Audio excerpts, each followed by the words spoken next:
Okay, let's continue to talk about the mole. Each of these containers contains exactly 6.02 times 10 to the 23rd molecules, and in some cases this can also be called formula units, which you don't need to worry about that term, just think in terms of molecules. And since it contains 6.02 times 10 to the 23rd molecules, each of these containers has a mole of the compound or element. Now, if you look clockwise, starting at the upper left, you'll see that the first one is something called octanol. Octanol is the formula is given, and if you want, you can see if you can calculate its formula weight or formula mass. If you do that, you'll find that it's 130.2 AMU. Now remember what I said, that 1 mole is going to have a mass equal to that, but expressed in grams. So that bottle of octanol should have a mass of 130.2 grams. Now the second container has mercury iodide in it. Mercury 2 iodide has a formula mass of 459.9 AMU. And so the mercury iodide in that container has a mass of 459.9 grams. The third bottle has methanol in it. Methanol's formula is given to you there. Its formula mass is 32, and its molar mass is 32.0 grams. And then lastly, the last dish here has sulfur in it, and sulfur has a formula of S8 in the natural state, and if you take 32 times 8, and you'll get 256.6 AMU for its formula mass, and its molar mass is 256.5 grams.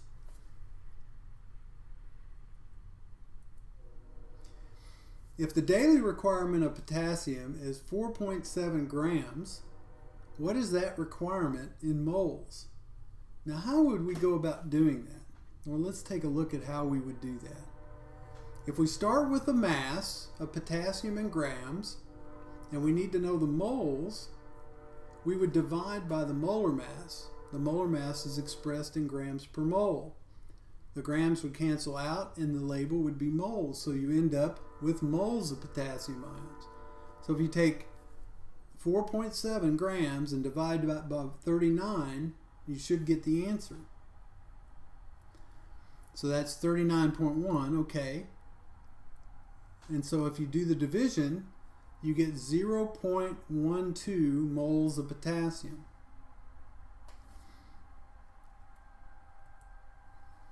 A liter of air has 0.00092 moles of argon.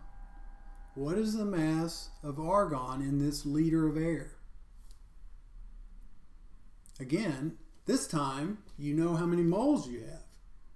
Okay, in order to get a mass, you would multiply by the molar mass. Remember, previously we divided by the molar mass. Now we would multiply by the molar mass. So if 1 mole weighs a certain amount, if you only have this many moles, you would multiply it and it would tell you what the mass of the argon is. So the mass of argon off the periodic table is 39.95. You take 39.95 times 0.00092, and you end up with 0.037 grams of argon. How many copper atoms are in 5 grams of copper? Well, now how would you go about doing that? Now that sounds like it would be pretty hard. Well, first of all, if you know how many moles of copper you have, you know that you can convert that to atoms using Avogadro's number. So you have to take the mass that you have and divide that by the molar mass, and this gives you the moles of copper. Then you multiply that by Avogadro's number because 1 mole contains that many. And so let's see what that looks like. And you end up with the number of copper atoms. So the molar mass of copper is 63.55. It's the atomic mass expressed in grams. 63.55 AMU expressed in grams is 63.55 grams per mole. So you take the mass of copper divided by the molar mass, so it's 63, and then multiply that by Avogadro's number.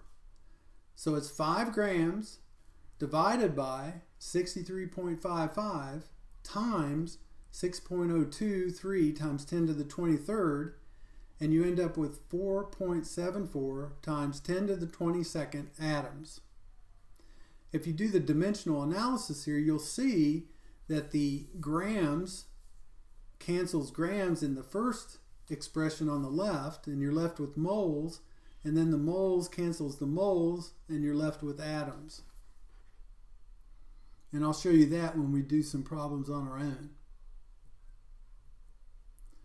So how many moles of glycine are in 28.35 grams of glycine? Well, you have to know the formula for glycine first.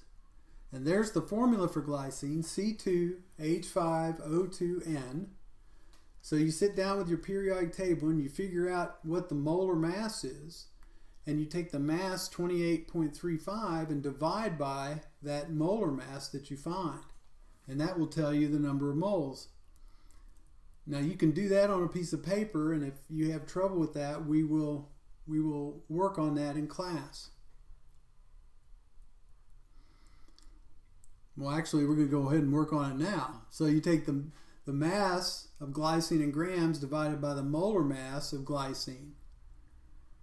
And so here's the molar mass of glycine. If you did the calculation on a piece of paper, it's 2 times 12.01 plus 5 times 1.008 plus 2 times 16 plus 1 times 14.007 or 75.07.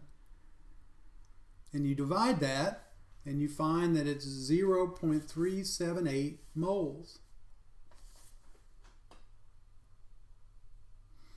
The daily allowance for vitamin C, and the formula is given here, is 0.000142 moles of vitamin C. How many grams is this? You take the moles of vitamin C and multiply it by the molar mass of vitamin C, and this will tell you what the mass of vitamin C is. So the moles of vitamin C, and here I'm calculating the molar mass of vitamin C, and I've just rounded off some of those numbers. Instead of using 12.01, I used 12. Instead of using 1.008, I used 1. And 16 is 16. And if you do that calculation and then to multiply that times the number of moles you have, you get 0.0250 grams or 25 milligrams as the minimum daily allowance for vitamin C. And this is a diagram that just shows you how we do that. You have the moles of vitamin C, you multiply by the molar mass, and it gives you the mass of vitamin C. So if you go from moles to mass, you multiply by the molar mass. If you go from mass to moles, you divide by the molar mass. Now here's a pretty complicated molecule. This is saccharin. It has 40 milligrams. Watch the label there. How many molecules of saccharin are in 40 milligrams? Now this is one of those two-step processes. Remember, we have to go from grams or mass to moles, and then from moles to molecules. And here shows you how to do that.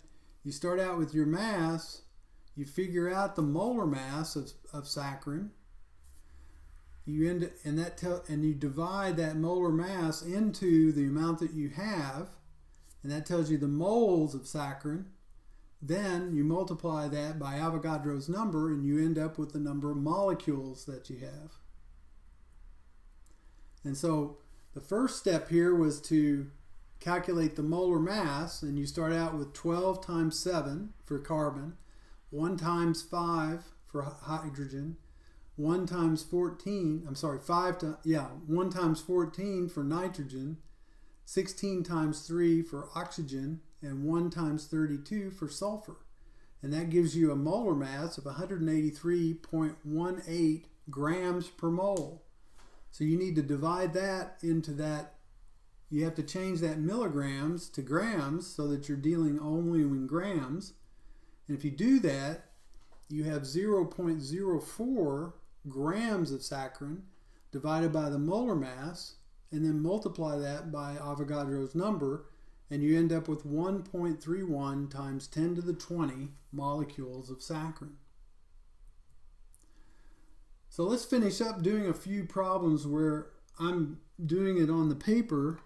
Hopefully this will help you see each step as I take it.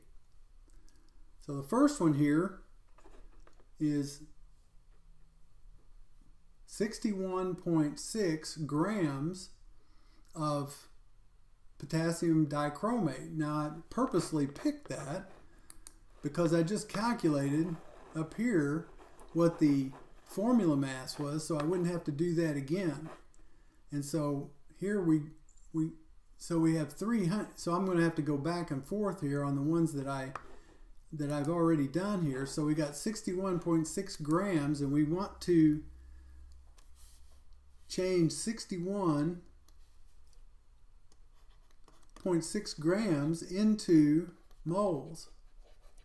Well, in order to do that, 61.6 grams, and some people find it easier using dimensional analysis to look at it like this. 1 mole of potassium dichromate from our previous calculation was 300 grams. And so this gram cancels this gram, and when you do this division, it's going to be about a little over 0.2. I don't have a calculator right now, so I can't do it. But you end up with an answer in moles. Now, sometimes writing it like this helps you see how to do it and what cancels out. So what are the number of moles if you have this many molecules of glucose? So you have 1.122 times 10 to the 23rd molecules of glucose. And it's asking you for the number of moles. Well, remember 1 mole was 6.023 times 10 to the 23rd molecules. So let's write our dimensional analysis again. So 1.122 times 10 to the 23rd molecules. And if we write it like this, 1 mole is 6.023 times 10 to the 23rd molecules. And so if you do this division, again, I'm not going to do that, you'll find that this tells you exactly how many the molecules again cancels out, and you end up with the number of moles, which looks like it's going to be about 1/6 or maybe 0.17, say, moles approximately. Again, I don't have a calculator with me. I couldn't do this one because I didn't know barium, so let's skip down to this next one. We have 11.12 grams of calcium acetate, and I calculated above here the molecular weight for calcium acetate was this one, I think. Yep, 158.088. So there's 158.088 grams of calcium acetate in 1 mole. And again, the grams cancel each other out. And when you do this gram cancels that gram. When you do this math, you're going to end up with moles. So all you have to do is take this and divide it by that, and it'll give you the answer. And I didn't do acetaminophen. I left that for you to do. These next two set of problems, again, are a form of practice. What we want to do here is go from moles to grams. All of these were going from grams or molecules to moles. Now let's go from moles to grams. So the first one here is potassium dichromate again, and it wants to know the number of grams. So we have 0.0122 moles of potassium potassium dichromate, and 1 mole is 300 grams. If you remember my previous calculation, moles cancels each other out, and if you multiply this by 300, you get 3.66 grams of potassium dichromate. This next one, you have 12.32 moles of glucose. Glucose was 180 approximately grams per mole. And if you multiply these two, it gives you the number of grams of glucose. What I want to show you here is how when you use this dimensional analysis, it helps you keep straight whether you're supposed to multiply or divide. Now this last one, this one here, is you go from moles to molecules.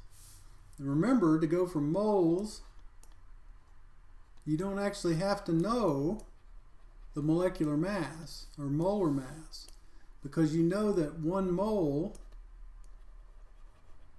is 6.023 times 10 to the 23rd. So in this first one, if you multiply this times this, you get the number of molecules of barium sulfate. Similarly, if you know that you have 1.231 moles of calcium acetate, again, 1 mole is 6.023 times 10 to the 23rd molecules. And you do the math here, and it gives you molecules.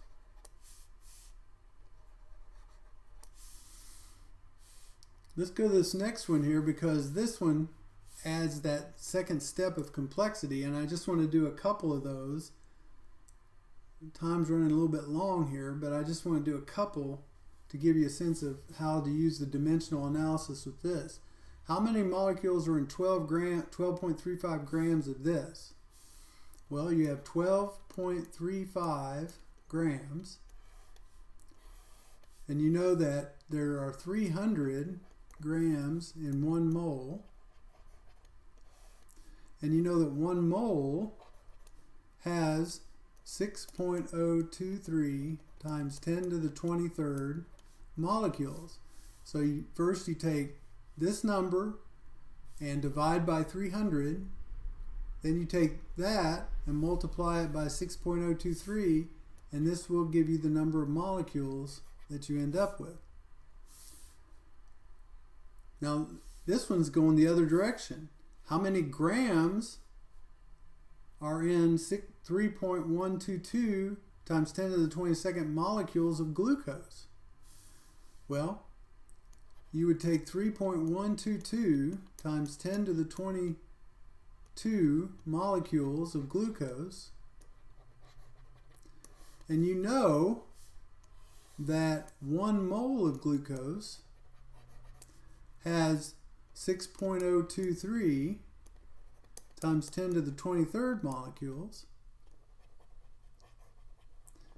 and you know that 1 mole of glucose weighs 180 grams. And so this molecule cancels out this one, this mole cancels out this one, so you take this number divided by this number, multiplied by 180, and that tells you how many grams of glucose you have. And the next one is done exactly the same way. You just have to know the molecular mass of barium sulfate, which as you know, I didn't calculate. Similarly, for this last one, I'll set up this one here because I remember what that one was.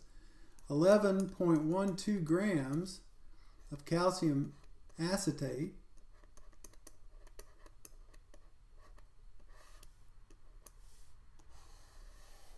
and we remember that 1 mole of calcium acetate weighs 158 grams, and we know that 1 mole of calcium acetate has 6.023 times 10 to the 23rd molecules. So you cancel mole cancels mole, grams cancels grams, and when you divide first by 158, then multiply by 6.023 times 10 to the 23rd, the answer you get will be the number of molecules of calcium acetate in that mass. So we'll stop at this point, and we'll go over any questions that you have in class from the handout homework that I sent out. And good luck with this, because if you learn how to do this, this will make a section of chemistry very, very easy when you get to that part when we do chemistry class.